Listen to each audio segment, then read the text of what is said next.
Dear Kuya Mark,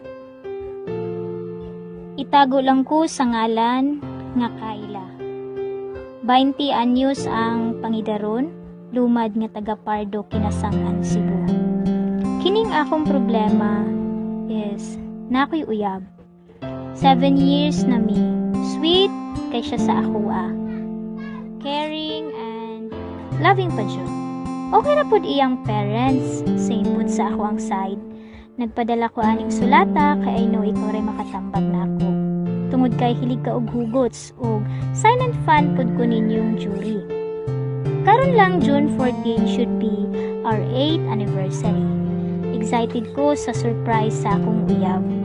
Kay duol rami balay, surprise na ilang sweet message na usab ko niya. Every anniversary, iya jud nang buhaton sa akoa. Dili pud ko hilig og gifts. As long as naa siya. But sa adlaw nga unta maunang selebrasyon, ako natingala. Wala man lay reply sa akong mga text o dili mo tubag kung tawagan. Maong ni desisyon kong muadto sa ila.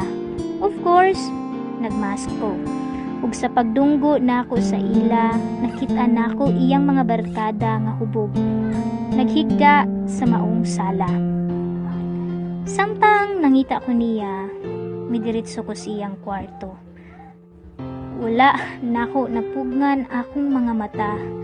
Midaguydoy ang luha nga nakita sa maong kama. Hubog, lawas sa duha ka tawo.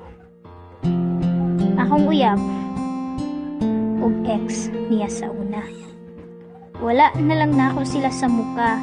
Wala ko nagskandalo. Miuli ko nga hugno kaayo. Kuya Mark, akong pangutana. Angay pa ba nako siyang dawaton? Kay iyang rason tungod ra daw sa ilimnon. O ako siyang buhian. Kay sagpa kaayo nako ang tanan. Palihog tambagi ko, Kayla.